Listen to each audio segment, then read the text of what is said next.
तमो तमोघ्नाय हिमघ्नाय शत्रुघ्नायामितात्मने कृतघ्नघ्नाय देवाय ज्योतिषां पतये नमः। अस्तु, अग्रिमश्लोकः। तप्तचामीकराभाय वह्नये विश्वकर्मणे नमस्तमोभिनिघ्नाय रुचये लोकसाक्षिणे। अत्र एतस्मिन् श्लोकेऽपि कानिचन विशेषणानि उक्तानि। तप्तचामीकराभाय, तप्तचामीकराभः इति तस्य नाम अत्र इदानीं। तस्मै तप्तचामीकराभाय। तर्हि तप्तचामीकराभः इत्युक्ते किम्? चामीकरः इत्युक्ते सुवर्णम्। तप्तः यः चामीकरः तस्य आभा इव आभा यस्य सः तप्तचामीकराभः। आभा इत्युक्ते कान्तिः। एवञ्च तप्तः यः चामीकरः इत्युक्ते तप्तं यत् सुवर्णम् इत्युक्ते तत् अतीव कान्तियुक्तं भवति। तत्र पीतवर्णीयम् इति तत्र सुवर्णस्य वर्णः एव पृथक् भवति खलु। अतीव तस्य यदा तत् तप्तं भवति तदानीं तस्य महती कान्तिः अपि भवति। तादृशः वर्णः अथवा तादृशी आभा सूर्यस्यापि अस्ति इति। इत्युक्ते वयं यदा तं प्रातःकाले पश्यामः अथवा सायंकालसमये यदा पश्यामः तदानीं तादृशं स्वरूपं दृश्यते इति कारणेन तप्तस्य सुवर्णस्य समानकान्तियुक्तः, तप्तस्य सुवर्णस्य या कान्तिः तत् समानकान्तियुक्तः भवति सूर्यः। अतः तप्तचामीकराभः। विग्रहवाक्यं पुनः वदामि। तप्तं चामीकरं तप्तचामीकरं, क्षम्यतां, तप्तः चामीकरः तप्तचामीकरः, तप्तचामीकरस्य आभा इव आभा यस्य सः तप्तचामीकराभः। तस्मै तप्तचामीकराभाय। अनन्तरं वह्नये। वह्निः इत्युक्ते सूर्यः वह्निस्वरूपः एव। तस्मै वह्नये विश्वकर्मणे। विश्वकर्मा इति तस्य अपरं नाम। तत्र विश्वकर्मा इति देवशिल्पी अपि प्रसिद्धः अस्ति। देवानां शिल्पी सः। किन्तु विश्वकर्मन् इति शब्दस्य अस्माभिः भिन्नरीत्या विग्रहवाक्यं वक्तुं शक्यते।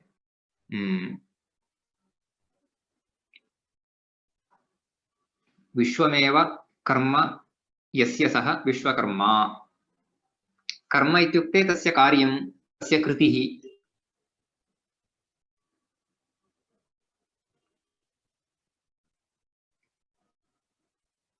तादृशः विश्वकर्मा इति।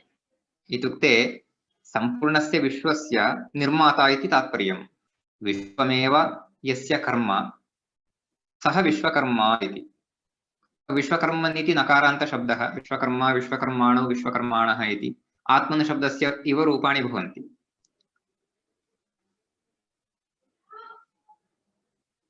तस्मै विश्वकर्मणे।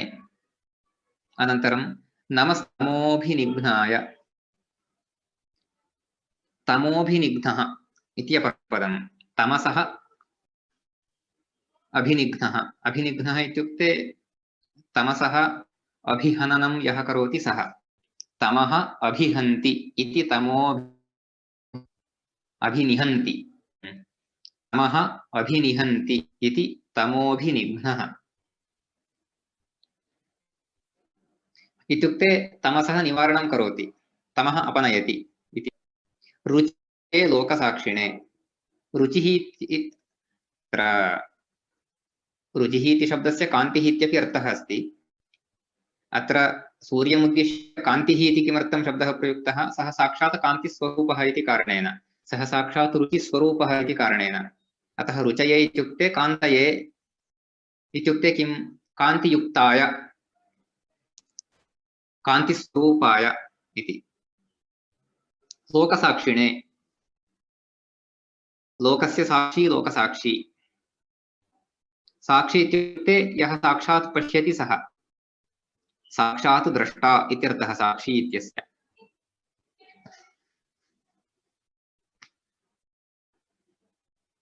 सम्पूर्णं लोकं यः साक्षात् पश्यति, सम्पूर्णस्य लोकस्य साक्षात् द्रष्टा यः अस्ति सः लोकसाक्षी।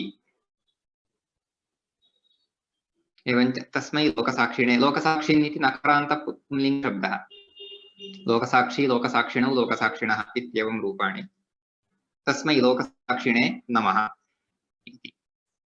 एवञ्च तप्तचामीकराभाय वह्नये विश्वकर्मणे नमः तमोभिनिघ्नाय रुचये लोकसाक्षिणे।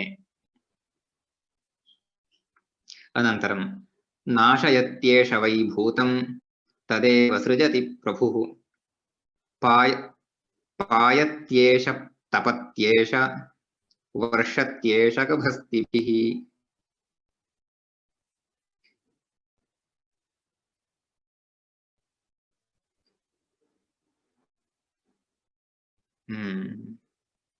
नाशयत्येष वै भूतं तदेव सृजति प्रभुः।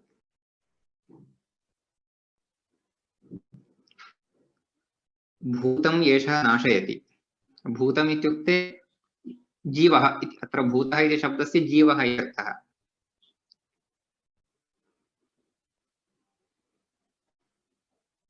तत्र भूतशब्दस्य तत्र अनेके अर्थाः सन्ति। कदाचित् पञ्चभूतानि अपि भूतशब्देन उच्यन्ते। सर्वाणि भूतानि इति यदा उच्यते तदानीं कदाचित् जीविनः उद्दिश्य अपि वदन्ति, भूतशब्दस्य प्रयोगं कुर्वन्ति। अतः सर्वाणि भूतानि इत्युक्ते सर्वे जीविनः। सर्वेषामपि भूतानां सर्वाण्यपि भूतानि एषः नाशयति। इत्युक्ते सर्वानपि जीविनः एषः नाशयति। तथैव सृजति इत्युक्ते नाशमपि एषः करोति, सृष्टिमपि एषः करोति, सर्जनम् अपि एषः करोति। एषः प्रभुः एतत् करोति। पायत्येष, पायति इत्युक्ते तत्र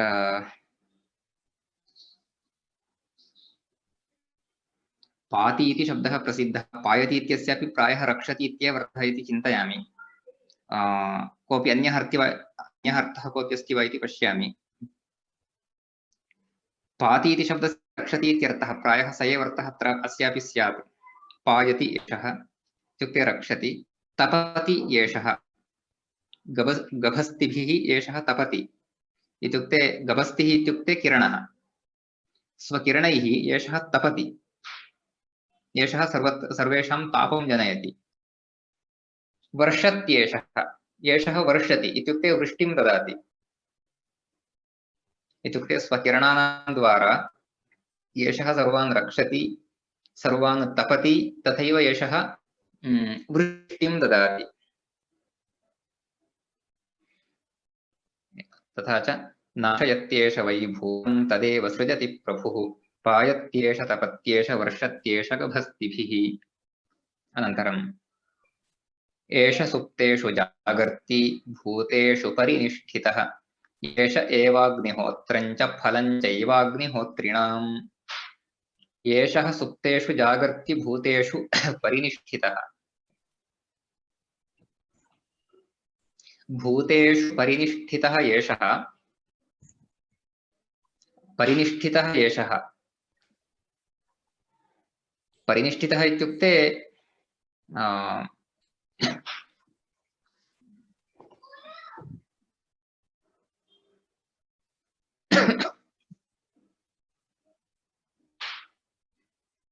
तत्र स्थिररूपेण तिष्ठति इति तात्पर्येण अत्र परिनिष्ठितः इति। इत्युक्ते स्थिररूपेण यः स्थितः सः परिनिष्ठितः इति। परि नि इति उपसर्गद्वयपूर्वकात् ठा धातुः अत्र अस्ति, तस्मात् क्तः प्रत्ययः।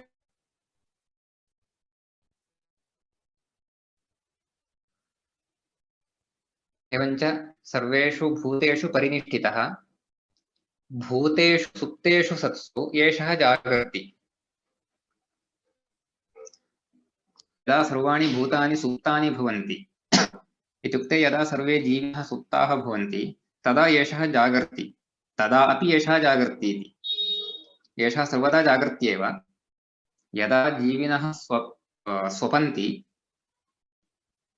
तदापि एषः जागरितः भवति। जागर्ति इति क्रियापदं यदस्ति तत् तृतीयगणे भवति। जागर्ति, जागृतः, जाग्रति इति तस्य रूपाणि भवन्ति।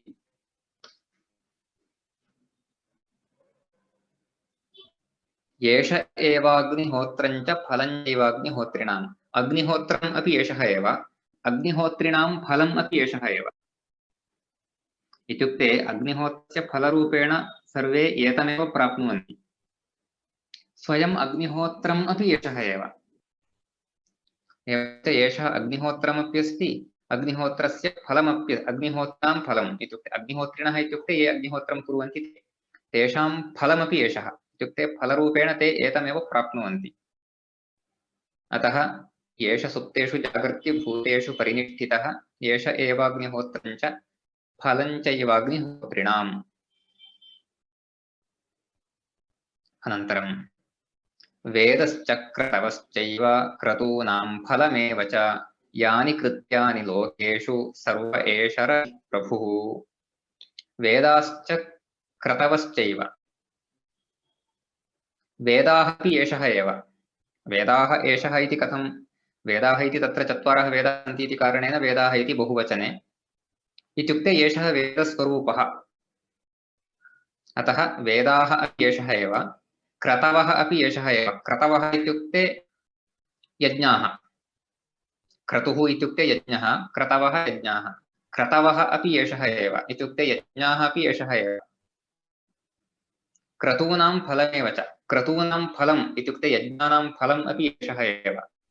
वेदाः अपि एषः, क्रतवः अपि एषः, क्रतूनां फलम् अपि एषः। यानि कृत्यानि लोकेषु सर्व एष रविः प्रभुः। लोकेषु यानि यानि कृत्यानि सन्ति तानि सर्वाण्यपि एषः एव। लोके यानि यानि कृत्यानि सन्ति तानि सर्वाणि कृत्यानि एषः एव। एषः रविः प्रभुः। प्रभुः स्वामी, रविः इति तस्य अपरं नाम अत्र उक्तम्। एवञ्च वेदाश्च क्रतवश्चैव क्रतूनां फलमेव च यानि कृत्यानि लोकेषु सर्वः एषः रविः प्रभुः। सर्वः इति तत्र विसर्गस्य लोपः, अग्रे एकारः अस्ति इति कारणेन। अनन्तरं येन मापत्सु कृच्छ्रेषु कान्तारेषु भयेषु च कीर्तयन् पुरुषः कश्चित् नावसीदति राघव। इदानीम् अगस्त्यः राघवं वदति, यः एतस्य स्तुतिम् एवं करोति तस्य तेन किं फलं प्राप्यते इति अग्रिमश्लोकैः तदेव वदति। अतः फलश्रुतिः, फलस्य श्रवणम्। एनम् आपत्सु यः कीर्तयति। एनम् इत्युक्ते एतम्। एतच्छब्दस्य पुंलिङ्गे द्वितीयाविभक्तौ एकवचने एनम् एतम् इति रूपद्वयमपि अस्ति खलु। अतः एनं यः आपत्सु कीर्तयन् पुरुषः, आपत्सु इत्युक्ते आपत्स्थितौ, सङ्कटस्य स्थितौ। आपद् इति तत्र दकारान्त स्त्रीलिङ्गशब्दः अस्ति एषः। रूपाणि ज्ञायन्ते खलु, आपत्, आपत्, आपदः इत्येवं। न कोऽपि रूपाणि वक्तुम् इच्छति चेत् वक्तुमर्हति। कश्चन विशिष्टशब्दः खलु। विशिष्टः इत्युक्ते प्रसिद्धः एव, तथा दकारान्त स्त्रीलिङ्गशब्दः। कोऽपि वक्तुम् इच्छति वा रूपाणि? आपदौ वदतु वदतु भगिनि। आपदौ आपदः, आपदम् आपदौ आपदः, आपदा आपद्भ्याम् आपद्भिः, आपदे आपद्भ्याम् आपद्भ्यः, आपदः आपद्भ्याम् आपद्भ्यः, आपदः आपदोः आपदाम् आपदि आपदोः आपत्सु आपत्सु आपत्सु तत्र सकारः अस्तु करतां कुर्वन् अस्मि धन्यवादः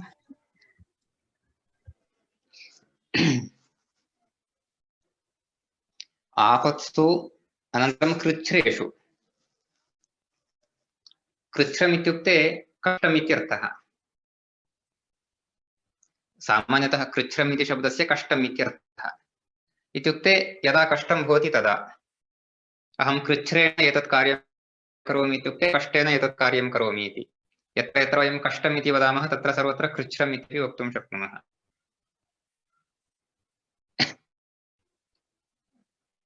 कान्तारेषु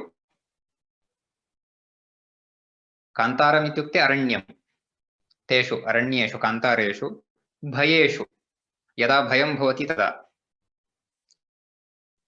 यः पुरुषः कीर्तयन् भवति सः कीर्तयन् पुरुषः कश्चित् न अवसीदति राघव सः न अवसीदति सः न नश्यति अवसीदति इत्युक्ते नश्यति तस्य कदापि नाशः न भवति इति राघवम् उद्दिश्य अगस्त्यः वदति येन आपत्सु कृच्छ्रेषु कान्तारेषु भयेषु च कीर्तयन् पुरुषः कश्चित् नावसीदति राघव पूजयस्वैनमेकाग्रो देवदेवं जगत्पतिम् एतत् त्रिगुणितं जप्त्वा युद्धेषु विजयिष्यसि एतत् त्रिगुणितं जप्त्वा इत्युक्ते त्रिवारं जप्त्वा इत्युक्ते एतत् स्तोत्रं भवान् त्रिवारं वदतु त्रिगुणितम् इत्युक्ते त्रिवारम् इति अत्र तात्पर्यम्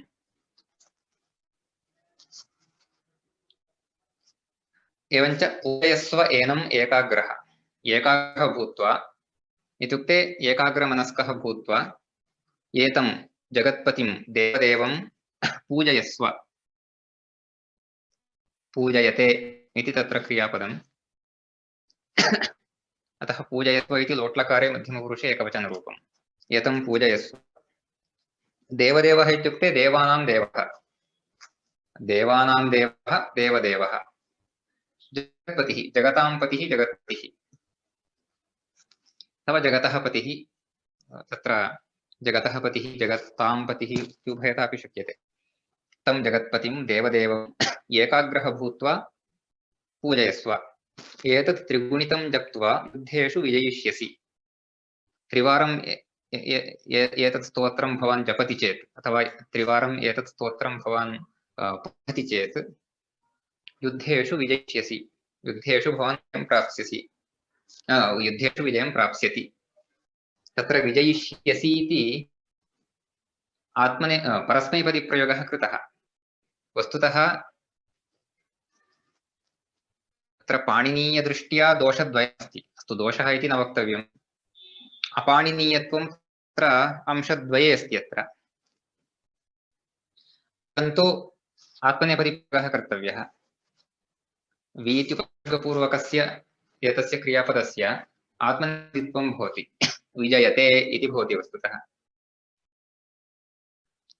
विजयते पराजयते इति तत्र उभयत्रापि तत् क्रियापदम् आत्मनेपदी भवति अत्र परस्मैपदिरूपं प्रयुक्तं तदेकं पुनः विजयिष्यसि इति न विजेष्यसि वस्तुतः तत्र भवति तत्र मध्ये इकारः न भवति जयति इत्यस्य जेष्यसि जयति इत्यस्य जेष्यति इति रूपं जयिष्यति इति रूपं न भवति तत्र एषः आर्षप्रयोगः इति स्वीकरणीयम् अस्माभिः तन्नाम अस्माभिः यदा एतस्य क्रियापदस्य प्रयोगः क्रियते तदानीं विजेष्यसे इति वक्तव्यम् अत्र विजयिष्यसि इति यत् रूपम् अस्ति तस्य स्थाने शुद्धं रूपं भवति विजेष्यसे इति भवतु नाम पूजयस्वैनमेकाग्रो देवदेवं जगत्पतिम् एतत् त्रिगुणितं जप्त्वा युद्धेषु विजयिष्यसि अस्मिन् क्षणे महाबाहो रावणं त्वं वधिष्यसि एवमुक्त्वा तथागस्त्यो जगाम च यथागतम् अस्मिन् क्षणे महाबाहो रावणं त्वं वधिष्यसि। वस्तुतः तत्र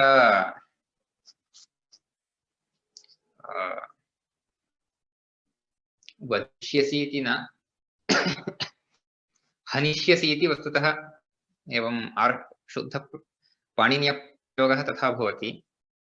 तस्यैव धातोः वधः इत्यादि तत् इति रूपं भवति।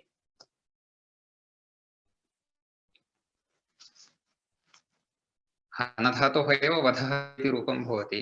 अतः तत्र वस्तुतः वधिष्यति इति रूपं न हनिष्यति इति रूपम् एतत् पाणिनीयम्। इत्युक्ते अस्माभिः यदा प्रयोगः करणीयः तदानीं हनिष्यसि इति वक्तव्यम्। अस्तु, अतः हे महाबाहो अस्मिन्नेव क्षणे त्वं रावणं वधिष्यसि। एवम् उक्त्वा तदागस्त्यः जगाम च यथागतं।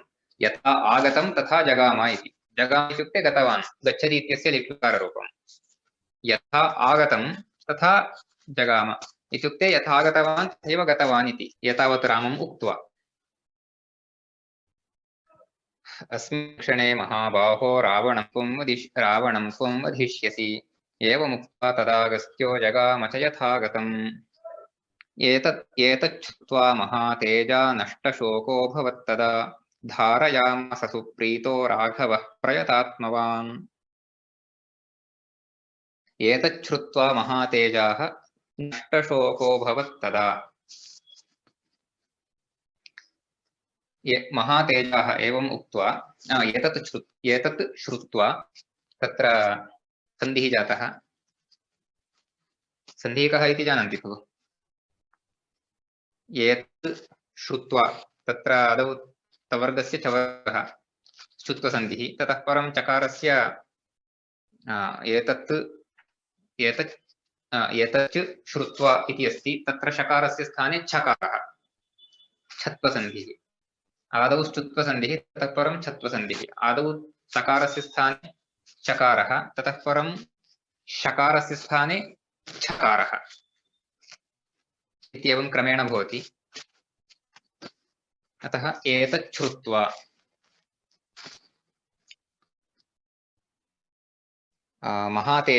महातेजाः इति अत्र महातेजस् इति शब्दः। महातेजाः इति तत्र विसर्गः अस्ति, तस्य लोपः। महातेजाः, महातेजसौ, महातेजसः एवं रूपाणि एतस्य भवन्ति। कोऽपि एतस्य रूपाणि वक्तुम् इच्छति वा? सकारान्त पुंलिङ्गशब्दः एषः।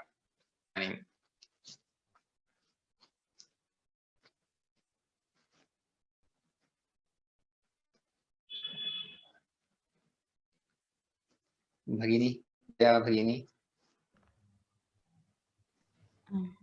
महातेजसाः, महातेजसौ, महातेजसः। न तत्र एकवचने महातेजाः इति भवति।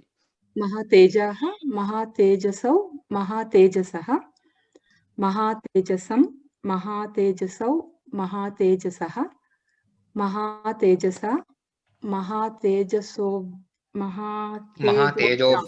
महातेजोभ्यां, महातेजोभिः, महातेजसे, महातेजोभ्यां, महातेजोभ्यः, महातेजसः, महातेजोभ्यां, महातेजोभ्यः, महातेजसः, महातेजसोः, महातेजसां, महातेजसि, महातेजसोः, महातेजसु,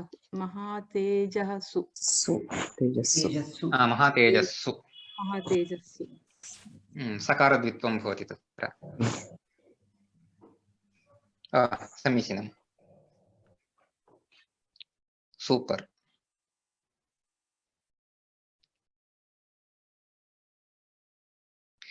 अनन्तरम् अस्तु, एवमुक्त्वा एतत् श्रुत्वा महातेजाः नष्टशोकोऽभवत्। तदा नष्टशोकः अभवत्। तस्य शोकः अपगतः। नष्टः शोकः यस्य सः नष्टशोकः रामः।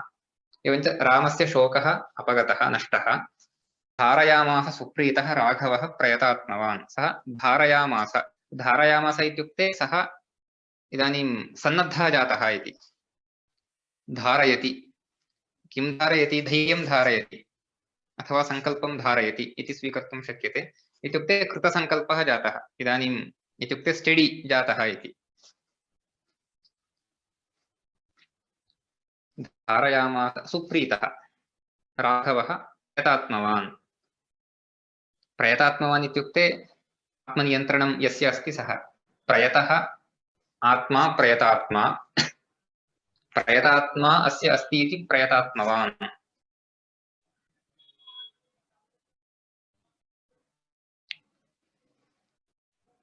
अनन्तरम् आदित्यं प्रेक्ष्य जप्त्वा तु परं हर्षमवाप्तवान्, त्रिराचम्य शुचिर्भूत्वा धनुरादाय वीर्यवान्। इदानीं किं किं कृतवान् इति। आदित्यं प्रेक्ष्य, आदित्यं प्रेक्ष्य इत्युक्ते आदित्यं दृष्ट्वा, प्रेक्षते इति प्रा इत्युपसर्गपूर्वकात् ईक्षधातोः कः प्रत्ययः ल्यप्। एवञ्च प्रेक्ष्य इत्युक्ते दृष्ट्वा, कं प्रेक्ष्य, आदित्यं प्रेक्ष्य, जप्त्वा तस्य जपमपि कृत्वा, परं हर्षम् अवाप्तवान्, अत्यन्तं हर्षं प्राप्तवान्। परम् इत्युक्ते श्रेष्ठम्, अधिकम्, अत्यधिकम्। परं हर्षम् अवाप्तवान्। अनन्तरं त्रिराचम्य, त्रिः आचम्य, त्रिः इति तत्र व्ययम्। त्रिः इत्युक्ते त्रिवारम् इत्यर्थः। द्विः इत्युक्ते द्विवारम् इति। चतुः इत्युक्ते चतुर्वारम् इत्येवं भवति। अतः त्रिः आचम्य शुचिर्भूत्वा, शुचिः भूत्वा, धनुरादाय, धनुः आदाय इत्युक्ते धनुः स्वीकृत्य,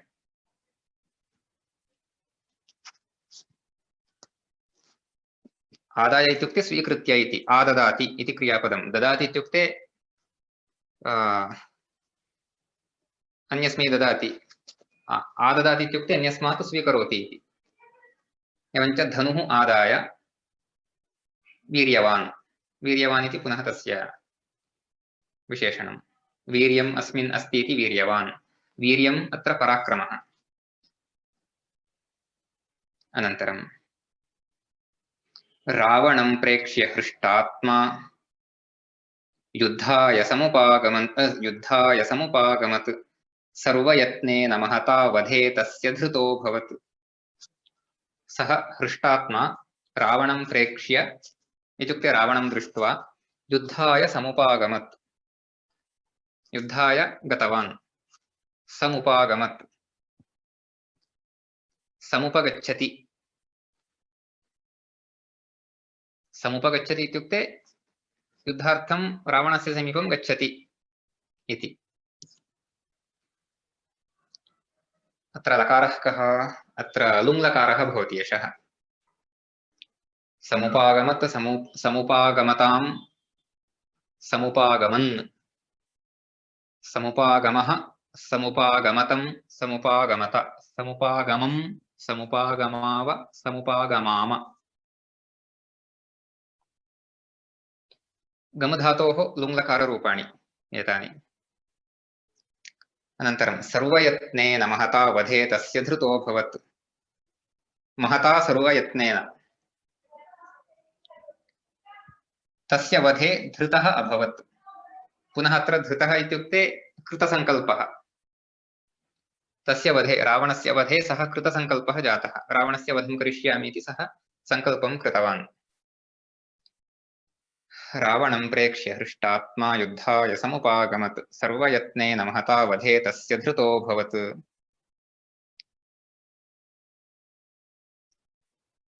अग्रे अन्तिमश्लोकः। अन्तिमश्लोकः अथवा अतः तत्र वृत्तस्यापि परिवर्तनं जातम्।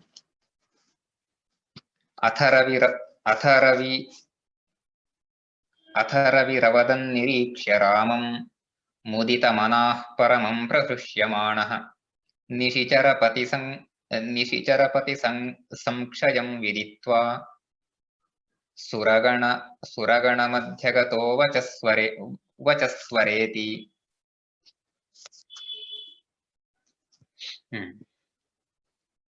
पुनरेकवारं पठामि। तत्र पदविच्छेदः बहुत्र करणीयः। अथ रविरवदन्निरीक्ष्य रामं मुदितमनाः परमं प्रहृष्यमाणः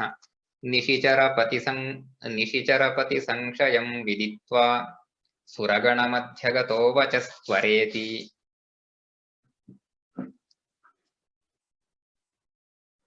अथ रविः अवदत् निरीक्ष्य रामम्। अथ अनन्तरम् इत्युक्ते एतस्य स्तोत्रस्य अनन्तरं रविः रामं निरीक्ष्य इत्युक्ते रामं दृष्ट्वा अवदत्।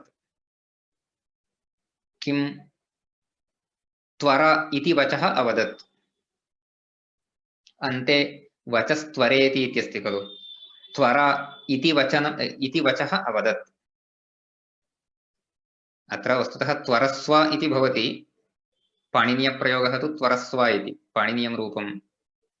त्वरतां त्वरेतां त्वरन्त तत्र त्वरते इति आत्मनेपदी क्रियापदं तत्। लोट्लकारस्य रूपाणि त्वरतां त्वरेतां त्वरन्तां ततः परं त्वरस्व इति। अत्र त्वर इति रूपं दत्तं, परस्मैपदी रूपं दत्तम्। अस्तु, त्वर इति वचः अवदत्। वचः इत्युक्ते वचनं, वचः वचसि वचांसि, सकारान्त नपुंसकलिङ्गशब्दः। कीदृशः भूत्वा? मुदितमनाः परमं प्रहृष्यमाणः। मुदितमनाः, मुदितं मनः यस्य सः मुदितमनाः। मुदितमनाः सन् परमं प्रहृष्यमाणः, अत्यन्तं प्रहृष्यमाणः। प्रहृष्यते इत्युक्ते सन्तुष्टः भवति। प्रहृष्यमाणः इत्युक्ते सन्तुष्यन्, सन्तोषम् अनुभवन्।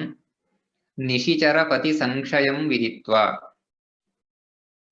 निशिचरपतेः, निशिचराः इत्युक्ते राक्षसाः, तेषां पतिः निशिचरपतिः। तस्य संशयं विदित्वा, संशयः इत्युक्ते तस्य नाशः। इतः परं रावणस्य नाशः भविष्यति इति विदित्वा इत्युक्ते ज्ञात्वा सुरगणमध्यगतः, सुराणां देवानां गणस्य मध्ये भूत्वा, त्वर इत्युक्ते शीघ्रं तस्य रावणस्य संहारं करोतु इति तम् अवदत्। सुराणां गणः सुरगणः, सुरगणस्य मध्यं सुरगणमध्यं, सुरगणमध्यं गतः सुरगणमध्यगतः इति तत्र विग्रहवाक्यम्।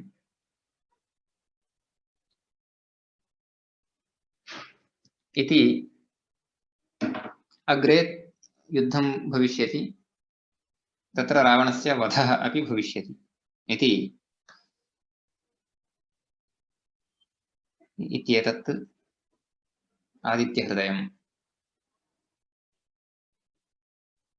स्पष्टं खलु? कोऽपि सन्देहः अस्ति चेत् पृच्छन्तु अत्र। महोदय, तत्र 22तमे श्लोके पायति इति अस्ति। इदानीमेव मया दृष्टं पै इति धातुः अस्ति, पै शोषणे इति।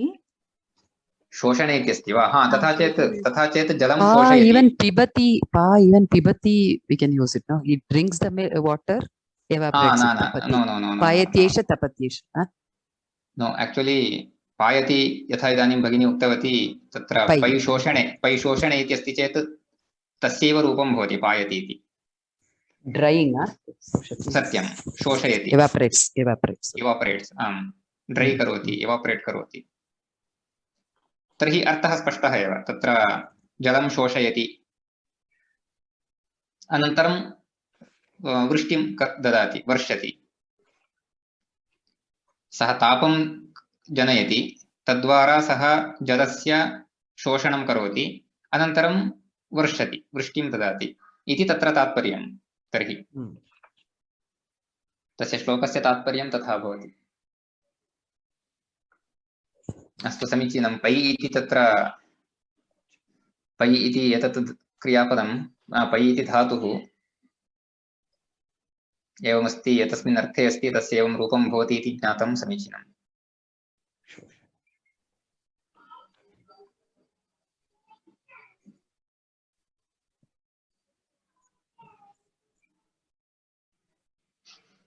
अनन्तरं चामीकरः इति तद्धितान्तरूपं खलु महोदय?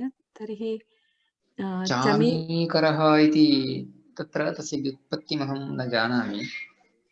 चमीकरात् स्वीक्रियते इति अत्र पदकोशे दृष्टवती। चमीकरः इत्युक्ते मैन् इति वदामः खलु आङ्ग्ले। आमाम्। चमीकरात् स्वीक्रियते। तथा व्युत्पत्तिः तत्र दर्शिता वा? न, भवितुमर्हति तथा तथा। नास्ति। अहम् एवमेव ऊहां करोमि। न, भवितुमपि अर्हति। तत्र व्युत्पत्तिः का इति अहं न जानामि। भवितुमर्हति तथा। तत्र चमीकरात् इतोपि अन्यानपि धातून् वयं स्वीकुर्मः, तथापि तेषु अतीव श्रेष्ठम् एतत् सुवर्णम् इति कारणेन कदाचित् भवितुमर्हति। द्रष्टव्यं, व्युत्पत्तिः द्रष्टव्या।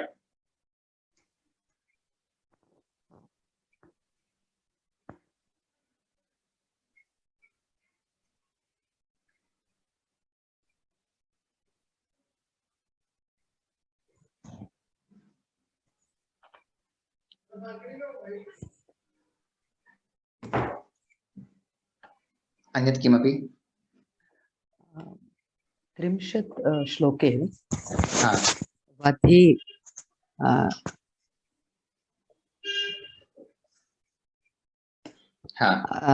सर्वयत्नेन महता वधे in killing or सप्तमी or how? सत्यं वधे इति तत्र सप्तमी विभक्तिः। वधः इति वधः वधे। आम् आम्।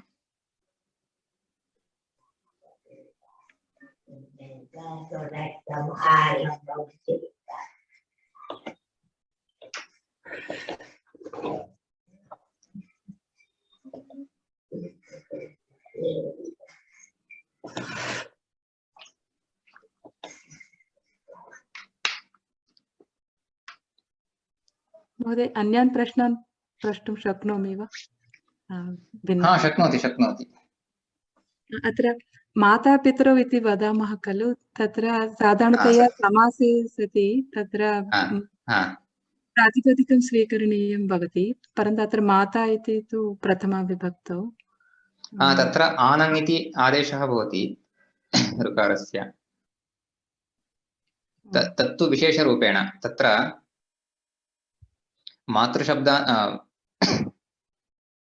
मातृशब्दानन्तरम् अथवा पितृशब्दानन्तरं, मातृशब्दानन्तरं यदा पितृशब्दः भवति तदापि तत्र आनङ् आदेशः भवति। तथैव मातृशब्दानन्तरं पुत्रशब्दः भवति चेदपि भवति, पितृशब्दानन्तरं पुत्रशब्दः भवति चेदपि तथा भवति।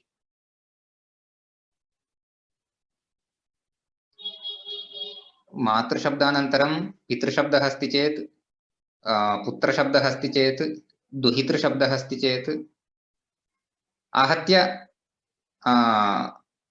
शब्दः कः इति तत्र मुख्यं न, पुत्रवाचकः यः कोऽपि शब्दः भवितुमर्हति, पुत्रीवाचकः यः कोऽपि शब्दः भवितुमर्हति।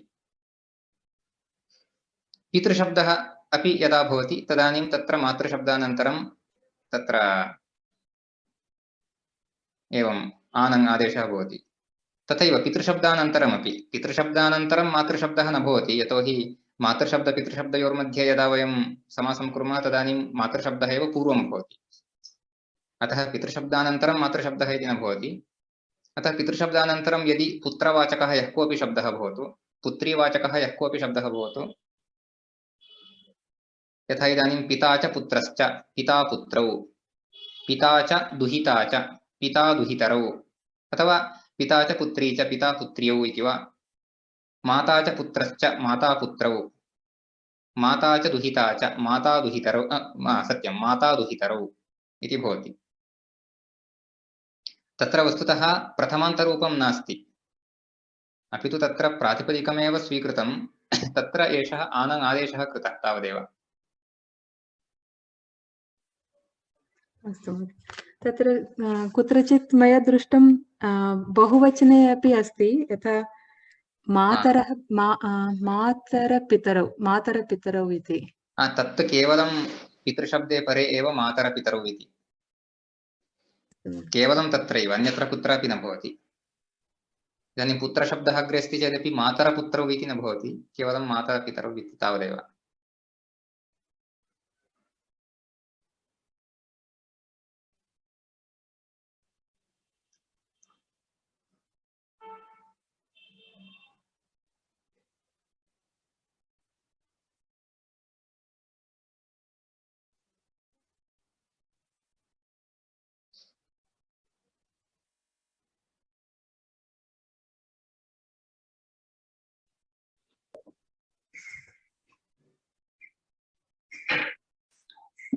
पलायते क्रियापदम् अस्ति खलु धातुः कः धातुः अयधातुः अयगतौ इति धातुः अयते अयेते अयन्ते इत्येवम् आयते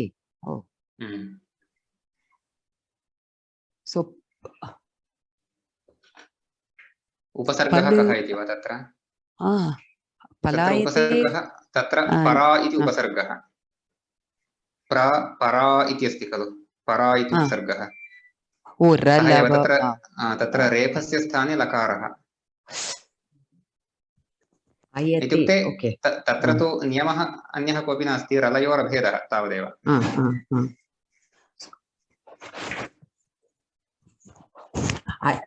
सो ऐ धातु न ऐ अयते न अय इति धातुः अयगतौ ओके अयते अयेते अयन्ते इति साधयते शब्दः अस्ति खलु साध धातु न तत्र तु सिद्ध धातु सिद्ध्यति इति अस्ति खलु सिद्ध ओके तस्य अणिजन्तरूपं साधयति इति भवति अणिजन्तरूपं साधयते इत्यपि भवितुमर्हति तत्र आत्मनेपदीरूपमपि भवितुमर्हति तत्र सिद्ध धातु ओके तत्र शिध इति स्यात् तत्र षकारः स्यात् तत्र धातुस्वरूपे शिध इति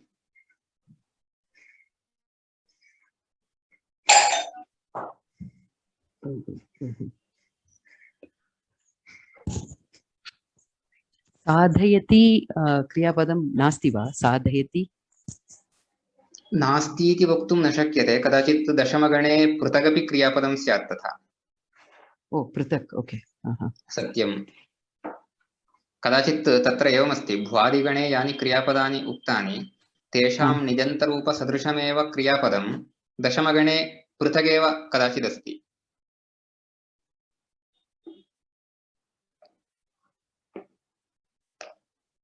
बहूनि सन्ति तादृशानि तेषाम् एका आवलिः करणीया इति अस्ति मम विचारः इत्युक्ते भ्वादिगणे कश्चित् क्रियापदमस्ति तस्य निजन्तरूपं यद् भवति तत्सदृशमेव रूपम् इत्युक्ते तत्सदृशम् इत्युक्ते तदेव रूपं भवति तत्र दशमगणे विद्यमानस्य तस्य धातोः किन्तु तत्र धातुः एव भिन्नः उक्तः भवति एवम्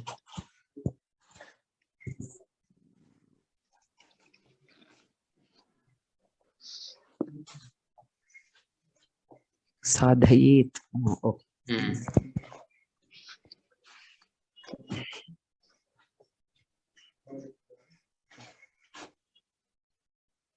धन्यवादः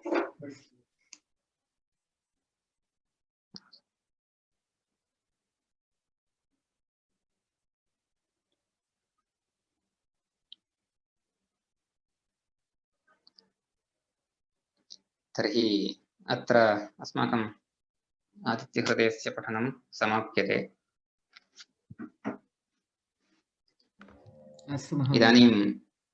इदानीं श्रीवाणी भगिनी यत् सूचयति तत् करोमि अहं तावदेव अस्तु महोदय वयं चिन्तयामः अस्तु चिन्तयन्तु अग्रे किं पठितुं शक्य अग्रे किं पठनीयम् इत्यादि चिन्तयन्तु यत्किमपि पठितुं शक्नुमः भाषाभ्याससम्बद्धं किमपि इत्युक्ते साक्षात् भाषासम्बद्धमेव पठनीयम् इति नास्ति वस्तुतः किमपि एतादृशं स्तोत्रम् अथवा किमपि साहित्यं पठामः चेत् तद्वारा तत्र तद्वारा तत्र भाषायाः अभ्यासः तु स्वयं भवत्येव। यतोहि केवलं भाषायाः अभ्यासः कृतः चेत् तस्य प्रयोगः कुत्र करणीयः, प्रयोगः कथम् इति न ज्ञायते। वयं साक्षात् किमपि साहित्यं पठामः चेत् प्रयोगः कथं क्रियते इति तत्र वयं साक्षात् द्रष्टुं शक्नुमः। तथैव वयं तत्र व्याकरणनियमान् अपि तत्र पश्यामः, व्याकरणांशान् अपि तत्र पश्यामः। एवं कर्तुं शक्यते। चिन्तयन्तु, भवन्तः चिन्तयन्तु, किमपि पठामः। अस्तु महोदय, धन्यवादः। अस्तु, धन्यवादः। अस्तु, धन्यवादः। तर्हि शान्तिमन्त्रम् उक्त्वा समापयामि। सर्वे भवन्तु सुखिनः, सर्वे सन्तु निरामयाः, सर्वे भद्राणि पश्यन्तु, मा कश्चित् दुःखभाग् भवेत्। ओम शान्तिः शान्तिः शान्तिः। धन्यवादः महोदय। धन्यवादः। शुभरात्रिः। धन्यवादः महोदय। शुभरात्रि। शुभरात्रि।